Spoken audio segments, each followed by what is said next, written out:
ఇక రెండవ అంకానికి వస్తే అధ్యక్ష, ఇప్పుడు ప్రధానమైన వివాదం అంతా ఎక్కడ జరుగుతుంది అధ్యక్ష? పాలమూరు రంగారెడ్డి ఎత్తిపోతల గురించి జరుగుతుంది అధ్యక్ష. ఇప్పుడు ఆ ప్రాజెక్టు అనుమతుల గురించే కదా అధ్యక్ష.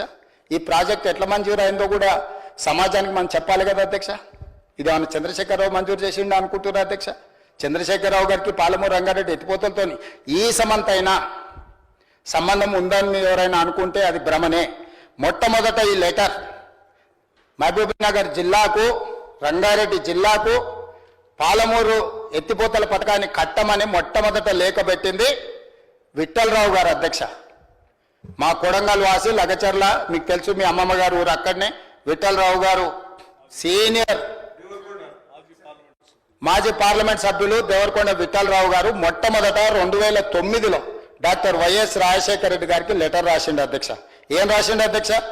జలయజ్ఞం సబ్జెక్ట్లో development of irrigation potential in Mahabubnagar district to arrest migration of Palamuru is taking up of Palamuru left irrigation scheme requesting regarding.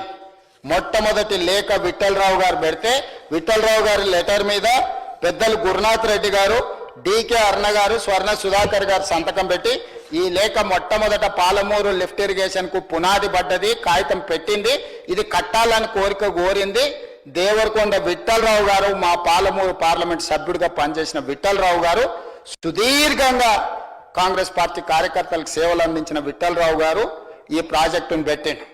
ఒకవేళ ఈ ప్రాజెక్టులు ఎక్కడో ఒక దగ్గర పేరు పెట్టాల్సి వస్తే విఠలరావు గారి పేరు పెట్టాలి అధ్యక్ష. దీనికి